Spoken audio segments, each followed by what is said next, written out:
नागपुरात राड्याआधी औरंगजेबाच्या समर्थनार्थ घोषणाबाजी केल्याचा आरोप। हिंदू संघटनांच्या आंदोलनाची तक्रार देण्यासाठी गेलेले असताना घोषणाबाजी, व्हिडिओ व्हायरल। संचारबंदीमुळे नागपुरातील 170 पेक्षा जास्त शाळांसह 11 मार्गावरील बसेस पूर्णपणे बंद, तर राडा झालेल्या गल्ल्यांमध्ये स्थानिकांकडूनच प्रवेशबंदी। नागपूर राडा दरम्यान भालदारपुरामध्ये जमावाकडून महिला पोलिसाचा विनयभंग करण्याचा प्रयत्न, गणेशपेठ पोलीस ठाण्यात जमावाविरोधात गुन्हा दाखल।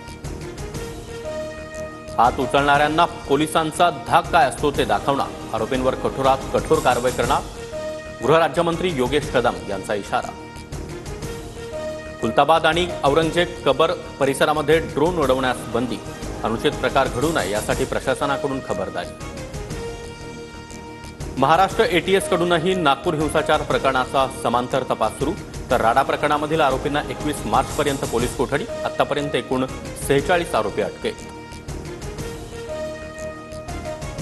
खोडकेंना विधान परिषदेची उमेदवारी दिल्यानं राष्ट्रवादीमधील अनेक पदाधिकारी नाराज, एकाच घरात 2 आमदारकी देऊन काय फायदा, इच्छुकांचा सवाल, सूत्रांची माहिती। कोल्हापूर पोलीस कोरटकरच्या शोधासाठी नागपूरला रवाना, कोल्हापूर सत्र न्यायालयाकडून कोरटकरचा जामीन अर्ज नामंजूर, कोरटकरला कोणत्याही क्षणी अटकेची शक्यता।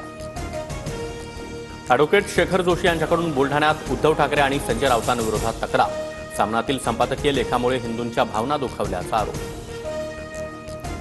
अंतराळवीर सुनीता विल्यम्स तब्बल 9 महिन्यांनी पृथ्वीवर परतल्या, भारतीय वेळेनुसार पहाटे 3:27 यान फ्लोरिडाच्या समुद्रात उतरलं, चालता येत नसलं तरी चेहऱ्यावर मात्र समाधानाचं हास्य। ठाण्यामधील पार्किंग प्लाझा रुग्णालयातील बेड धुळखा, कोरोना काळामध्ये बनवलेलं रुग्णालय धुळीमध्ये, लाखोंची सामग्री खराब होण्याच्या मार्गावर।